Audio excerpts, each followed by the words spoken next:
Di kehidupan yang kedua akan menjadi lebih indah. Siapakah yang dapat melaksanakan sekarang berusaha mewujudkannya.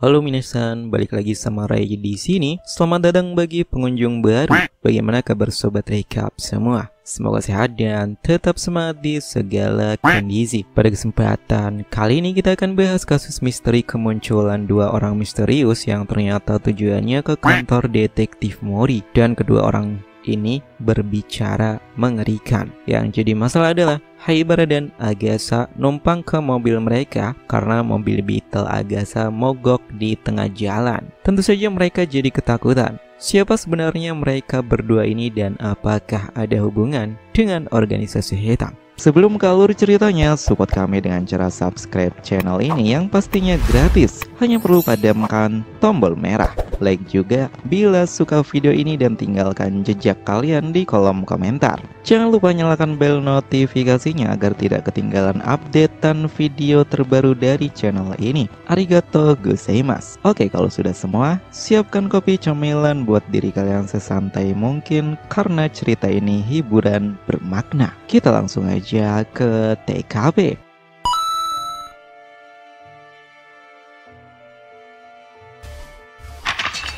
Sinawal cerita Detektif Conan episode ke-557 sampai 561. Nampak di kantor Detektif Mori, terlihat Ran berangkat ekskul karate, sedangkan Kogoro sedang investigasi kasus, sehingga Conan sendirian di rumah. Ketika lagi nyantai sambil ngemil kue kalengan sisa kondangan ke tetangga, Conan dapat telepon dari Agatha yang mengabarkan bahwa mobil Beetle-nya mogok saat perjalanan pulang. Dan sebenarnya sudah menelpon mobil derek sehingga Agatha bisa numpang sampai halte bus. Akan tetapi Agatha tidak menemukan dompetnya, kemungkinan tertinggal alias tidak bawa uang sepeser pun. Conan pun memahami situasinya dan tujuan Agatha menelpon untuk meminta bantuan Kogoro menjemputnya. Namun saat ini Kogoro sedang investigasi kasus pelakor, jadi tidak ada di kantor detektif. Lalu menyarankan putri tukang tidur yang ada di rumah Profesor Agatha untuk memesan taksi saja. Namun ternyata Haibara ikut serta dengan Agatha. Alasannya, dia merasa tidak nyaman di rumah sendirian, terutama karena masih mewaspadai Okiasubaru yang dicurigai oleh Haibara sebagai salah satu member organisasi hitam. Tak lama ada mobil yang lewat dan menawarkan tumpangan. Nampaknya pengemudi yang berparas wanita ini tahu Agatha tidak punya uang. Saat Agatha dan Haibara naik, mereka melihat pria bertudung di kursi depan sedang tidur. Pria itu memiliki luka di salah satu matanya. Dan ketika sudah naik, Haibara bertanya, bagaimana wanita itu tahu Agatha tidak punya uang, dan mengira wanita tersebut sempat mendengar percakapan Haibara saat menelpon tadi. Namun wanita itu berkata bahwa dia tidak mendengar apapun, hanya melihat bercak di baju Agatha. Itu seperti bekas bell seat, dan saat di warung kopi sebelum lewat halte, wanita itu melihat mobil Beetle yang diderek. Jadi wanita tersebut menyimpulkan Agatha adalah pengemudi mobil itu yang menumpang sampai halte bus, dan baru saja bus lewat namun Agatha tidak naik. Alasannya pasti hanya satu, karena dompet atau uangnya tertinggal. Ringkas cerita, saat mereka terjebak macet, wanita itu bicara mengenai kantor detektif Mori, dan ternyata tujuannya menemui Edogawa Conan. Di saat si wanita bertanya apakah Haibara dan Agatha mengenal Kogoro dan Conan, mereka hanya beralasan pernah meminta tolong Kogoro untuk mencari kucing hilang. Di saat itu Haibara membatasi pembicaraan karena melihat beberapa bekas peluru di dalam mobil dan adanya sisa darah di jok belakang. Terlebih perkataan pria di sebelah si wanita yang berkata, bila di sini terasa sesak, aku bisa menerbangkan kalian agar cepat sampai rumah. Bila perlu hingga setengah mati, aku akan menghancurkan semuanya. Dan faktanya di dashboard mobil itu ada sebuah pistol. Mereka pun memutuskan berhenti. Di saat itu, Haibara menelpon Conan dan mengabarkan situasinya. Oleh sebab itu, Conan langsung bergerak menuju resto itu menggunakan skateboard. Awalnya Conan mewaspadai mereka karena bisa saja mereka adalah orang dari organisasi hitam. Namun ketika Haibara dan Agatha berusaha sembunyi di toilet, si pria nampak mencari mereka. Di sini Conan tersenyum lalu menyuruh Haibara untuk berteriak layaknya wanita dewasa. Namun sudah jelas si pria mengetahuinya karena Agatha dan Haibara berada di toilet pria. Lalu Conan pun menyuruh Agatha dan Haibara keluar lewat jendela. Di saat itu, si wanita sudah berdiri di sana, menunggu mereka berdua keluar. Disusul si pria yang menatap tajam Haibara. Kemudian Conan sampai sambil berkata, "Tenang saja, mereka ini petugas polisi dari Nagano." Alasan Conan mengetahuinya adalah dari bahasa dan logat aneh yang diceritakan Haibara. Kenalan Kogoro yang baru sekali bertemu dan sering berlogat kasar saat berbicara. Hanya ada satu orang, yaitu Inspektur Yamato. Dan wanita yang bersamanya pasti Yui Uehara, asistennya. Lalu Conan bertanya mengenai Yui, kenapa memakai kacamata hitam? Ternyata salah satu matanya mengalami memar saat kasus sebelumnya karena pukulan si pelaku, dan Yamato mengalami luka di kepala akibat tembakan pelaku sehingga harus diperban. Alasan mobilnya terdapat beberapa bekas peluru dan bekas darah karena saat si pelaku dibawa dengan mobil, dia berusaha melawan dengan pistol yang disembunyikannya. Sesampainya mereka di kantor detektif dan menjelaskan apa yang terjadi, Kogoro dan Ran sempat tertawa dan berkata, wajar saja dianggap penjahat karena mereka terlihat mencurigakan. Lalu mengenai kalimat setengah mati, "Aku akan menghancurkan semuanya." Ternyata itu adalah kiasan resep proses pembuatan oleh-oleh yang mereka bawa secara khusus, yaitu botamochi. Usai itu, Yamato menjelaskan maksud sebenarnya datang ke kantor detektif, yaitu meminta bantuan Kogoro Mori untuk memecahkan kasus tembok merah. Sore itu mereka menuju ke TKP dan ternyata jalur menuju lokasinya sangat rusak karena belum diaspal, melewati hutan juga. Akan tetapi jalur itu satu-satunya akses tercepat menuju Rumah Harapan. Alasan rumah tersebut dinamakan Rumah Harapan karena dulunya rumah itu adalah bentuk donasi dari seorang konglomerat yang ditujukan untuk para anak muda berbakat tanpa dipungut biaya 1 sen pun, dengan harapan bisa membantu menggapai mimpi mereka. Namun, sejak 3 tahun lalu, tepatnya saat ditemukan seorang wanita tewas di gudang rumah itu, julukan Rumah Harapan diganti menjadi Rumah Kematian. Ketika sampai di halaman rumah, Conan bertanya mengapa Inspektur Yamato susah payah datang ke Tokyo hanya untuk meminta bantuan Kogoro. Yui pun menjelaskan, awalnya kasus ini ditangani oleh petugas daerah setempat, namun petugas itu awalnya bekerja di kantor pusat dan ditransfer ke daerah itu. Petugas itu juga teman sekaligus rekan Yamato dulu, dan Yamato datang ke Tokyo meminta bantuan Kogoro hanya sebagai alasan belaka. Tujuan aslinya agar Conan ikut serta, alias orang yang sebenarnya ingin dimintai tolong oleh Inspektur Yamato adalah Conan. Saat mereka masuk ke rumah itu, Yui memperlihatkan foto beberapa orang yang telah tinggal di rumah tersebut. Antara lain, Akashi, seorang pelukis, Midorikawa, seorang aktor, Aoi, seorang novelis, Yamabuki, seorang fashion design, Takuto, seorang CG creator, Shiro, seorang musisi. Kemudian Ran penasaran dengan bekas kertas yang ditempel di hampir semua pintu ruangan itu yang berbeda warna. Saat itu Conan berkata, nama mereka memiliki unsur warna. Mungkin saja pintu-pintu itu tadinya ditempel warna tertentu berdasar nama mereka. Awalnya Kogoro bingung karena semua nama tidak ada yang merujuk ke warna dalam bentuk tulisannya. Conan pun menegaskan, bukan di tulisannya, melainkan di pengucapan. Sehingga Kogoro maupun Ran memahaminya, di mana rujukannya adalah Akashi, Aka atau merah, Midorikawa, Midori atau hijau, Aoi, Ao, Yamabuki, kuning emas, Takuto, merah jambu, Shiro, putih.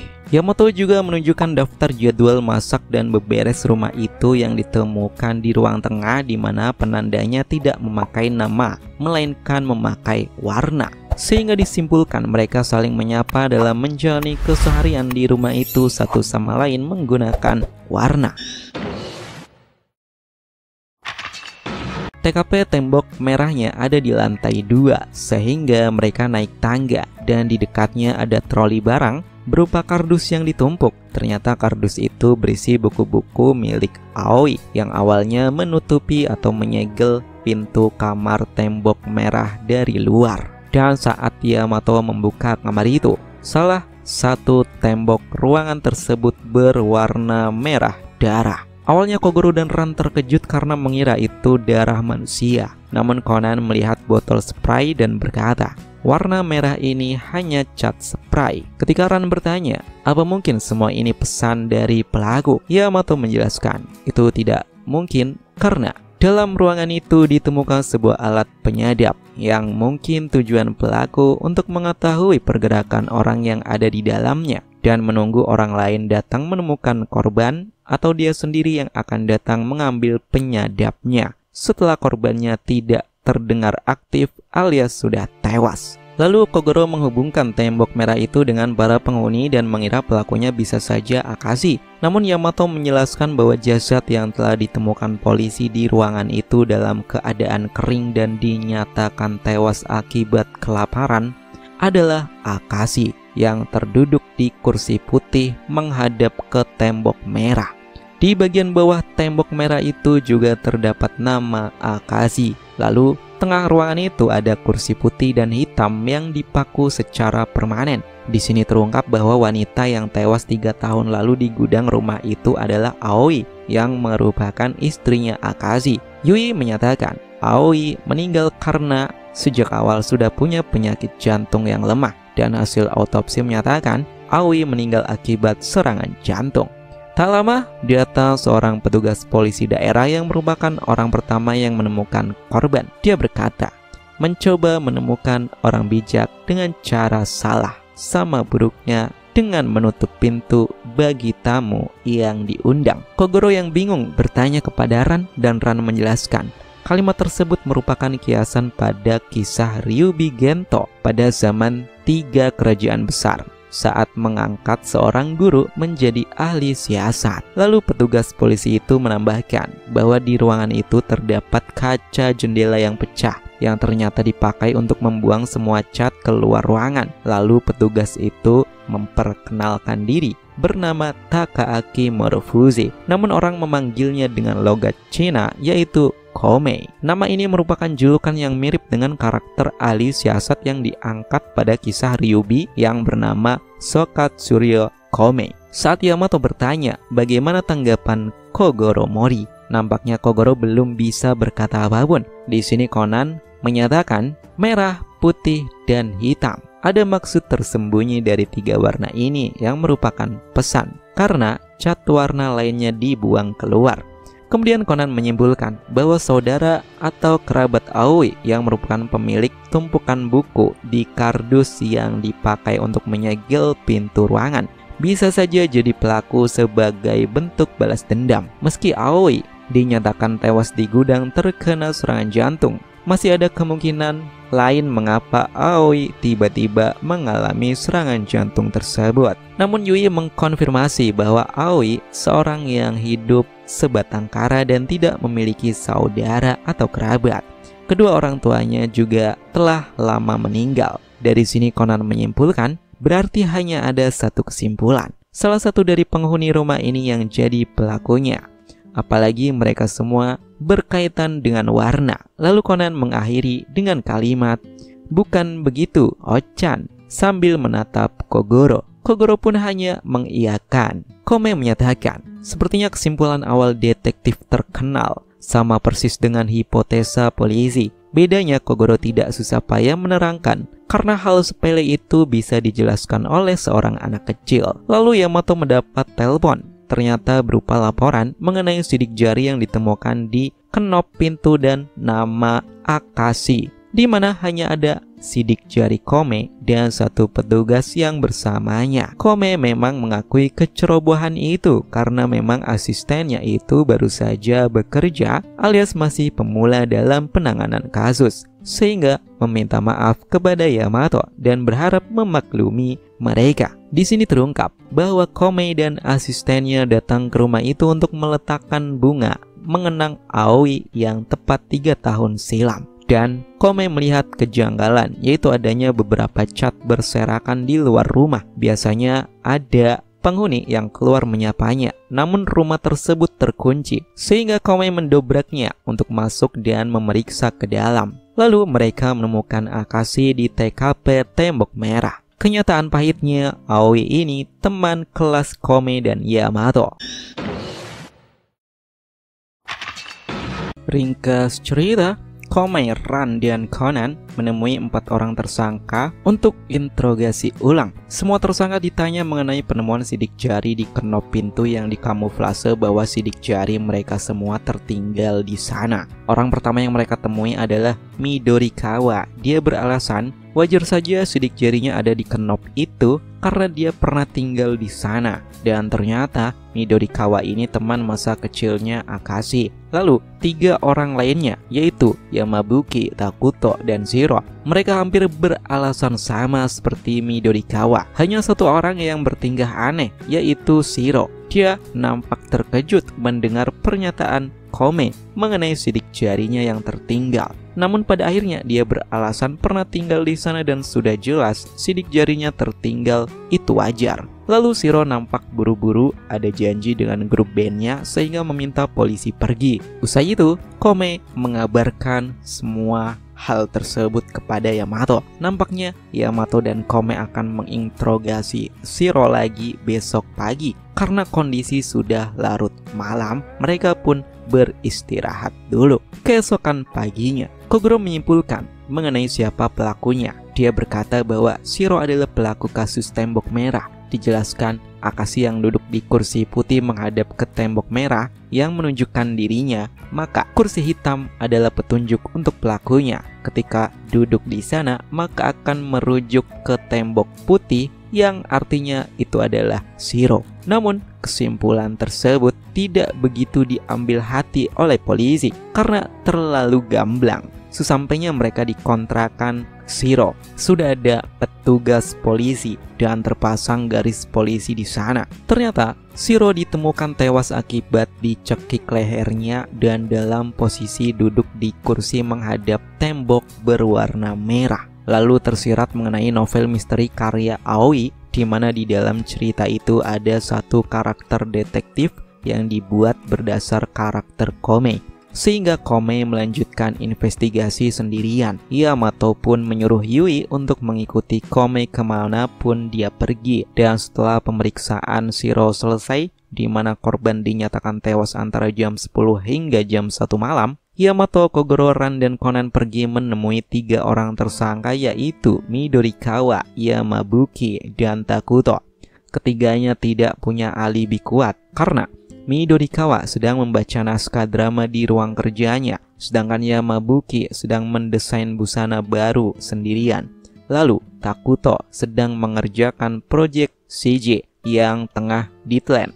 Akan tetapi, ketiganya punya cerita yang saling terhubung mengenai Shiro, di mana grup bandnya Shiro ini mengalami masalah keuangan, sehingga Shiro berusaha meminjam uang kepada mereka bertiga. Namun ternyata Shiro berhasil mendapat pinjaman dari seseorang dan berencana pergi ke luar negeri, tepatnya daerah bernama Lecce, Italia. Scene berganti di rumah kematian. Kome memandang tembok merah dan berpikir maksud sebenarnya pesan di balik warna tersebut. Dan saat Kome melirik tembok putih dan bolak-balik menatap antara merah dan putih, Kome tersenyum. Dia menyadari sesuatu sehingga mengetik pesan di ponselnya.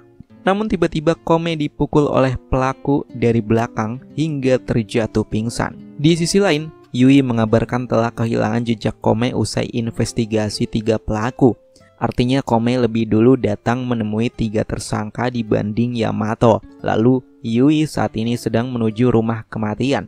Diduga Kome menuju ke sana dan sesampainya Yui di sana, hal mengejutkan telah terjadi. di mana rumah kematian itu kini terbakar. Untungnya, Yui berhasil menyelamatkan Kome melalui pintu belakang. Namun terjadi keanehan, 3 tersangka muncul di rumah tersebut dan ketika Yamato bertanya, mengapa mereka berada di sana? Mereka bertiga menjawab bahwa mereka mendapatkan pesan dari Yamato untuk datang ke rumah tersebut. Dan sesuai pesan, mereka tidak datang bersama melainkan sendiri-sendiri. Walaupun sebelumnya saling mengkonfirmasi atas pesan yang mereka terima itu sama, sehingga tidak mencurigai adanya penipuan. Usai itu, Komei dibawa ke rumah sakit. Yamato telah mendapat hasil penyelidikan mengenai orang yang mengirim pesan ke 3 tersangka. Ternyata diduga pelaku memakai ponsel milik Shiro yang kemudian menggunakan nomor baru untuk mengirim pesan kepada 3 tersangka dan mengatasnamakan Yamato. Selain itu, Yui menceritakan mengenai kejadian sebelum Aoi ditemukan tewas di gudang. Sehari sebelumnya sempat menghubungi ketiga tersangka, tujuannya bertanya mengenai lukisan dirinya yang mau dipasang saat ulang tahun nanti. Oleh sebab itu, Aoi mencari lukisan tersebut di gudang. Nah, ketika Ran melihat dokter dan perawat yang memakai baju berwarna hijau di saat operasi, dia penasaran mengapa demikian, padahal pakaian resmi mereka berwarna putih. Di saat itu Yamato dan Conan bersamaan berkata, itu karena saat operasi mereka harus fokus terhadap darah yang berwarna merah. Tujuannya memakai pakaian hijau untuk memfokuskan pandangan. Tiba-tiba penjelasan mereka terhenti dan menyadari cara membaca pesan dari tembok merah itu, di mana mereka tidak bisa hanya mengandalkan tembok merahnya saja, melainkan harus mengkombinasi semua warnanya. Conan dan Yamato pun tersenyum, yang artinya mereka sama-sama sudah tahu. Di saat itu, Komei muncul. Dia sudah siuman dan melihat raut wajah Yamato dan Conan yang menandakan mereka sudah menyadarinya juga. Lalu di sini Komei berkata dia akan menyelesaikan kasus itu. Namun Yamato menolaknya karena polisi belum punya bukti, sehingga terjadi perdebatan. Pada akhirnya Conan memberi clue dengan menyebut kata lece, di mana hal ini menyadarkan mereka berdua bahwa buktinya sudah ada, hanya saja belum mereka ambil. Lalu Conan meminta mengetik ide masing-masing di ponsel mereka untuk mengakhiri perdebatan tiada ujung. Dan ternyata mereka satu pemikiran, yang tertulis adalah strategi benteng kosong. Kemudian mereka menemui 3 tersangka lagi dengan alasan pemeriksaan lanjut mengenai keterlibatan mereka atas kasus tembok merah. Tentunya para tersangka menyangkal dengan alasan masing-masing.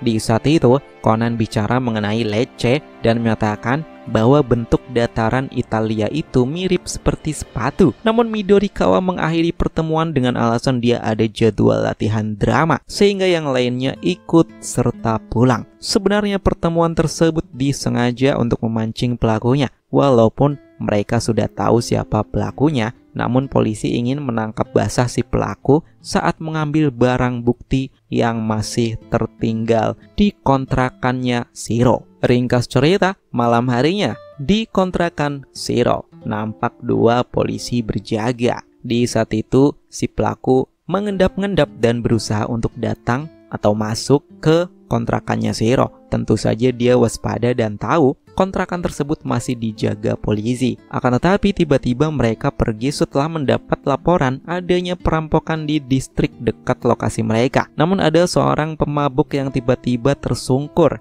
dan seorang yang memakai masker. Dia berjalan bolak-balik di jalur belakang apartemen. Awalnya si pelaku mengira mereka adalah polisi yang sedang menyamar. Namun tiba-tiba seorang anak kecil menghampiri si pemabuk dan menyuruhnya segera pulang. Akan tetapi saat seorang pria berjenggot dan wanita bule lewat, si pria berjenggot tersandung kaki pria mabuk dan pria jenggot ini meminta ganti rugi dengan alasan kakinya mengalami cedera. Di saat itu pria yang memakai masker tidak merespon. Bila dia polisi yang menyamar, pasti akan melerai tindak pemerasan yang dilakukan pria jenggot. Setelah pemabuk dan pria jenggot pergi, pria masker naik ke balkon dan mencuri celana dalam yang sedang dijemur. Lalu dia masuk ke balkon apartemennya Shiro. Si pelaku nampaknya memperhatikan pergerakannya dan ternyata halaman depan apartemennya Shiro ini sepi,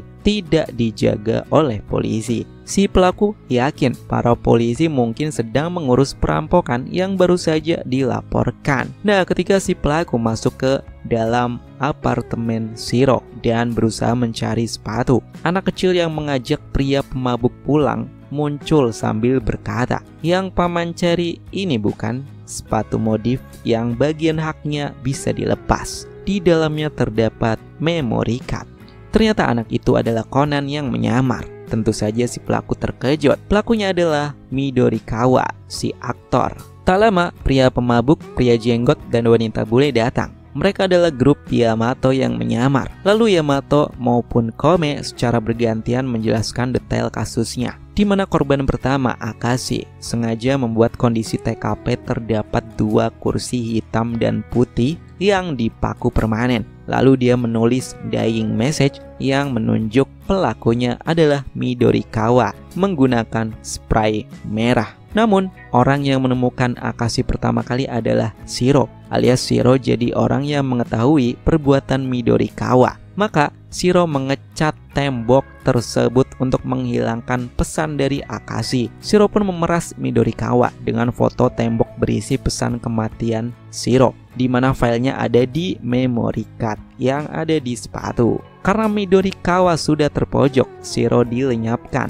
agar jejaknya menghilang dengan cara membuat TKP persis seperti tembok merah untuk membingungkan penyelidikan polisi. Sejak awal polisi sudah tahu pelakunya. Akashi yang menyukai permainan catur sudah memperkirakan dying message yang dia tinggalkan akan dihapus dengan spray yang sama, sehingga membuang cat yang lain. Tujuannya adalah agar polisi tetap bisa membaca pesan tersebut dengan cara ilusi optik. Bila seseorang terlalu lama memandang warna merah saat berpaling ke bidang warna yang kontras seperti warna putih, akan menimbulkan ilusi warna lain yaitu hijau yang merujuk kepada Midorikawa. Midorikawa pun mengakui perbuatannya. Dia melakukan hal tersebut untuk membalas dendam atas kematian Aoi yang tewas setelah mencari lukisan dirinya di gudang, di mana Midorikawa menemukan keanehan terhadap lukisan yang dia beli sebelumnya. Lukisan wanita itu terlihat mirip